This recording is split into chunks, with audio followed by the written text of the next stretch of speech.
앞에서도 말씀드렸지만 지난주 14일 위안부 기림일을 맞아서 세계 곳곳에서는 위안부 관련 집회가 열렸고요. 그리고 다음 날인 15일은 제72주년 광복절이었습니다. 우리 아픈 역사를 잊지 않고 그 역사에 대한 책임을 묻는 것은 후손으로서 우리들이 당연히 해야 할 일이라는 생각이 듭니다.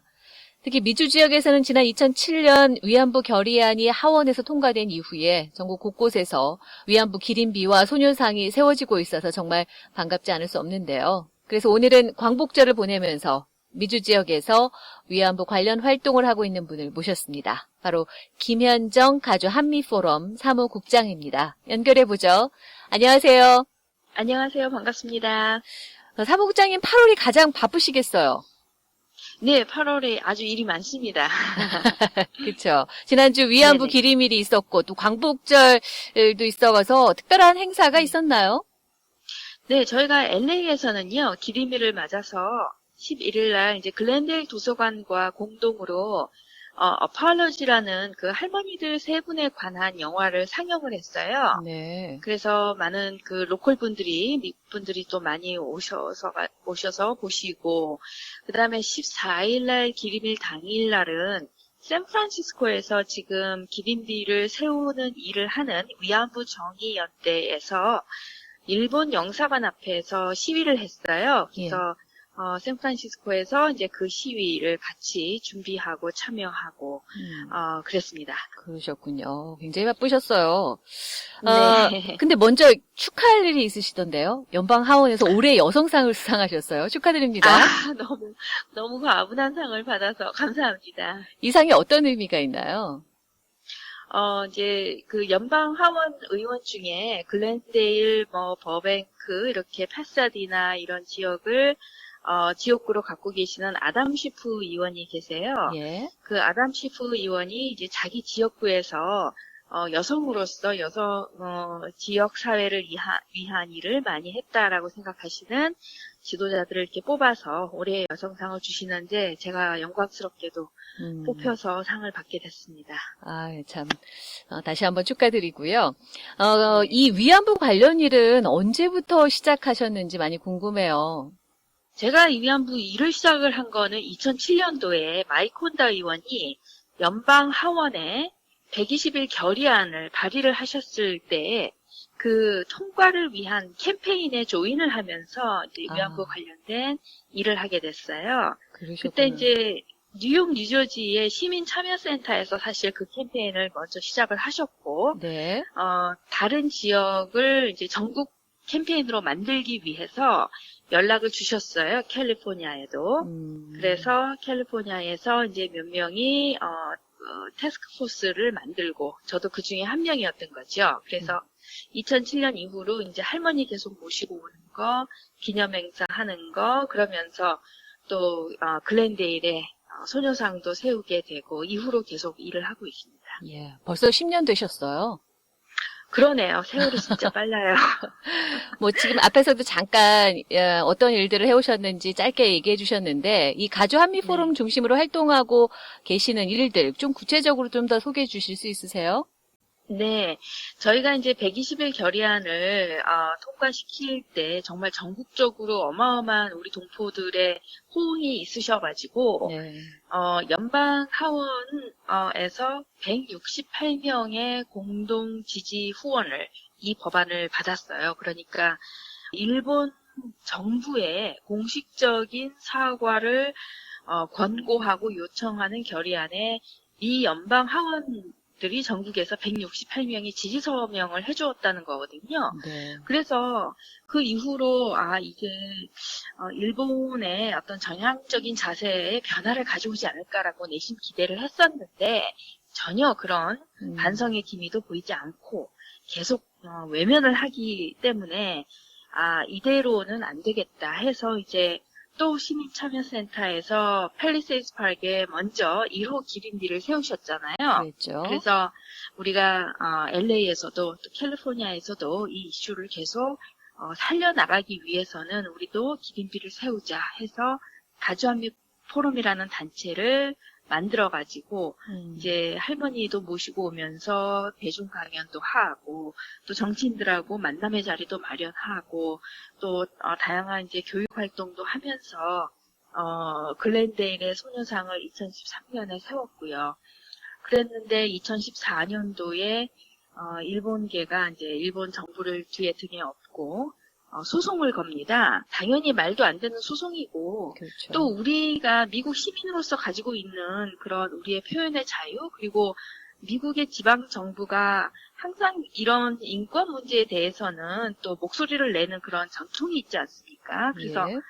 그런 차원에서 이거를 인류 보편적인 인권 문제이기 때문에 기린비 세우고 소녀상 세우는 거를 지방 정부에서 정부 땅을 내주면서 지지를 하고 허락을 해준 것인데 그것을 철거하라고 그것도 외국 정부가 뒤에서 영향력을 행사하는 것이 말도 안 되는 거죠. 그래서 당연히 법원에서 당연히 이제 기각 결정이 내려졌는데 그거를 항소를 하더라고요. 예. 그래서 이제 그런 소송이 진행이 되면서 오히려 이 문제에 국제사회의 관심이 더 쏟아지게 됐습니다.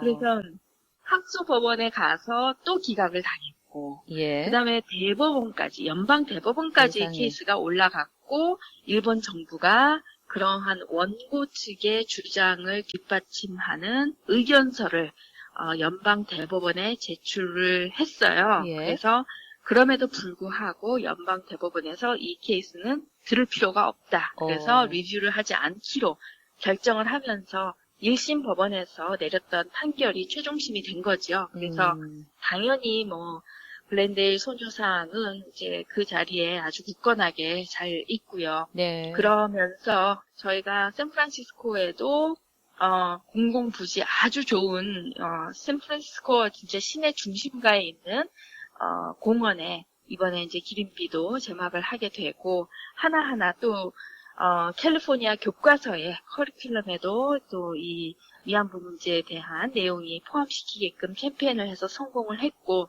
또 이런 일들을 쭉 하고 있습니다. 예.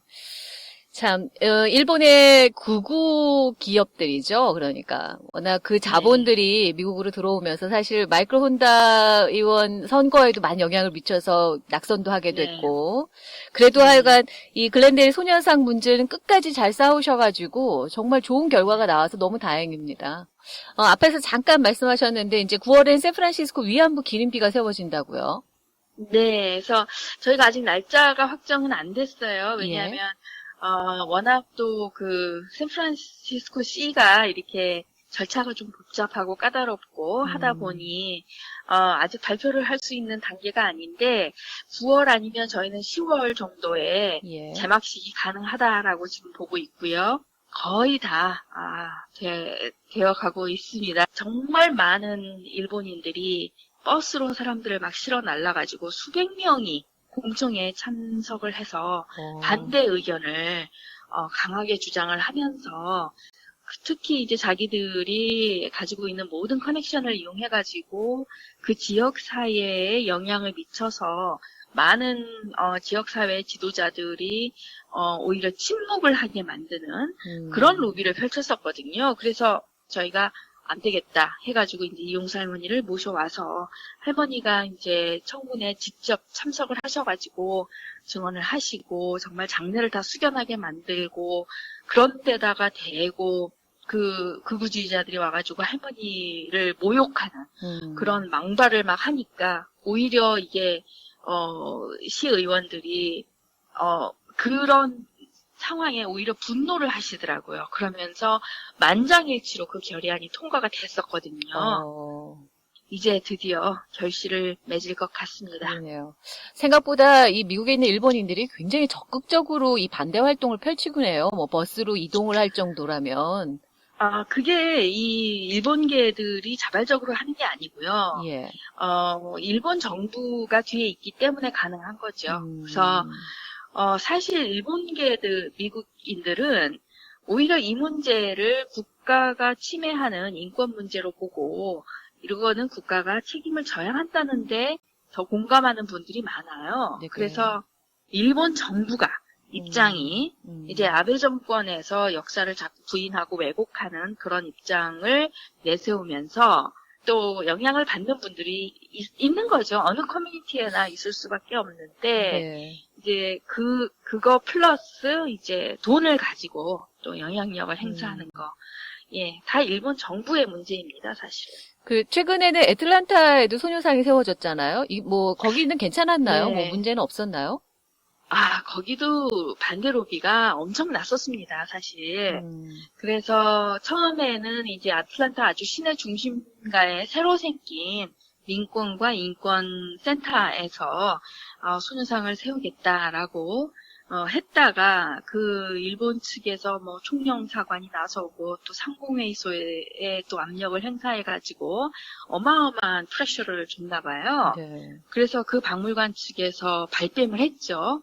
그랬다가 이분들이 그럼 차라리 우리가 공공부지로 가자. 그래가지고 이제 인근에 있는 브루케이븐이라는 시에서 시의원들과 이제 설득을 하고 또 커뮤니티에서 모금을 하고 또 한인들만 또 나서서 한 것이 아니고 또 다인종들을 여러 커뮤니티에서 또 지도자들이 나서가지고 함께 태스크포스에 참여를 하면서 이게 굉장히 힘을 받게 됐어요. 예. 그래서 다행스럽게 이제 소녀상을 또 세울 수 있는 그런 쾌거를 이루었죠. 그러셨군요. 그러니까 말씀하신 대로 일본 쪽은 이렇게 정부가 나서서 어떻게든 미국 내에서의 이런 위안부 활동과 소녀상이나 기림비 세우는 데 있어서 적극적으로 이제 개입을 한단 말이죠.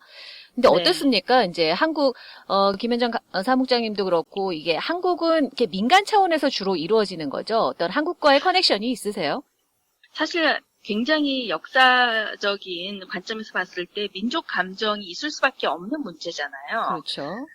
그리고 일본이 또 부인을 하고 있다는 거 이런 것들이 굉장히 저희의 그 분노를 자아낼 수밖에 없는 그런 문제인데 미국인들한테 그런 식으로 접근을 하게 되면 일본과 한국이 싸우는데 한국 편을 들어달라는 거냐 이렇게 되는 거예요. 그래서 저희가 이거를 한일 간의 문제로 가져가면 안 된다. 이거는 전 인류의 보편적인 인권 문제고 여성 인권 문제다라는 식으로 접근을 한 거죠. 이 땅에서 일어난 건 아니지만 수십만 명의 그것도 여성들만 정말 집단 강간을 당했는데 그것이 14년 동안 계속됐단 말이죠. 네. 이러한 그 끔찍한 전무후무한 그러한 역사에 대해서 우리 모두 배우고 다시는 그런 일이 생기지 않도록 하는 것이 우리 미국인들의 의무고 이게 네. 미국의 문제다. 이런 식으로 접근을 하기 때문에 우리가 미국 시민의 입장에서 접근을 하는 것이 네. 한국 정부가 나서는 것보다 훨씬 효과가 있었던 거죠. 일본에서 정부가 나선다고 해서 왜 우리 정부는 안 나서느냐, 뭐 이렇게 주장할 것이 아니라 이게 오히려 그렇게 될 경우 국가 간의 뭐 분쟁처럼 비춰질 수 있으니까 오히려 우리가 인권 문제로 접근하는 편이 훨씬 낫다 이런 얘기시네요. 사무장님은 그 한일 위안부 합의에 대해서 이제 지금 정권이 바뀌었으니까요. 이 합의를 뭐 파기하는 게 맞다라는 생각이세요? 아니면 뭐 어느 정도 개정을 해야 되지 않느냐 뭐 이런 입장이세요? 기본적으로 그 합의가 어떤 합의냐면 내용을 봤을 때 이제 이러한 인권 문제가 발생을 했을 경우 그러니까 대규모의 전쟁 범죄라든지 아니면은 반인륜 범죄의 경우 이거를 해결하는 국제적인 기준이 있습니다. 그런데 2015년 합의는 그 국제적인 기준을 단 한 가지도 지키지 못한 합의예요. 그래서 그 합의가 아주 그 세워져 있는 기본 바탕 자체가 잘못되어 있기 때문에 그 합의는 무효가 되는 게 맞다고 생각하고요. 네. 공식 사죄라든지 일본의 법적인 책임 인정이라든지 법적인 배상이라든지 책임자 처벌이라든지 아니면 제대로 된 이 범죄를 규모가 어떻게 됐었는지를 전수조사를 하는 것 그리고 이 교육을 시키는 것 그리고 기림비를 세운다든지 박물관을 세워라 이제 이런 요구들인데 2015년 합의에는 단 한 가지도 이러한 요구사항이 반영이 되지 못했고, 오히려 할머니들의 목소리가 하나도 반영이 안 됐고, 또 한국 이외의 피해자들의 목소리는 전혀 또 고려 대상이 아니었고, 그러면서 최종적이고 불가역적으로 해결이 됐다라고 선언을 한 이 합의가 매우 잘못된 거죠. 근본적으로. 지금 전 세계적으로 이 문제에 대해서 이제 쭉 활동을 해온 지지자들이라든지 유엔이라든지 활동가들은 이거는 모든 국가 피해자들을 상대로 일본이 제대로 이 7가지 국제 기준에 맞춘 그런 해결을 해야 한다라고 계속 목소리가 더 높아져 가고 있습니다. 예. 뭐 말씀하셨듯이 워낙 이것이 이제 세계적인 인권 문제로, 여성의 인권 문제로 다뤄지다 보니까 더 많은 민간 차원에서 많은 우리 이제 한국 교민들 뿐만 아니라 많은 분들이 좀 참여를 하셔야 될 것 같은데, 사실상 어떻게 참여해야 될지 잘 몰라서 못 하시는 분들도 계시거든요. 그런 분들에게 어떤 도움을 주실 수 있으세요? 만약에 활동을 그 지역에서 하시는 분들이 계시면 그분들하고 함께 좀 참여해서 활동을 하시라고 제가 권장을 해드리고 싶고요. 혹시 아이디어가 필요하시거나 뭐 자료나 지원이 필요하시다 그러면 언제든지 저한테 연락을 주시면 저희가 이제 가능한 지원을 해드릴 거고, 제가 좀 제안을 드리고 싶은 거는 가장 기본적으로 하실 수 있는 거는 영화 상영 같은 거 아주 좋거든요. 네.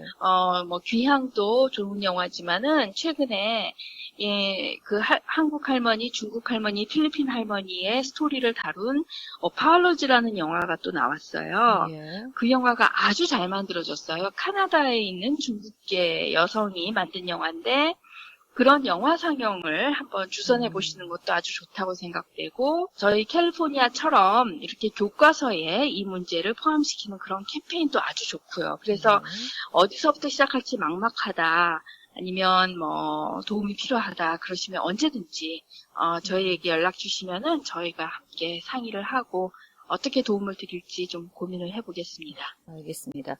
앞에서 잠깐 말씀하셨는데, 이제 작년에 캘리포니아 공립학교들을 위한 역사, 사회과학, 교과과정 지침 2016년 개정안. 좀 제목이 긴데요. 이 캘리포니아 주 교육위원회에서 통과가 됐어요. 그리고 올 9월부터 네네. 교육 현장에서 이제 사용된다고 들었는데, 구체적으로 어떤 내용인지 좀 소개해 주세요.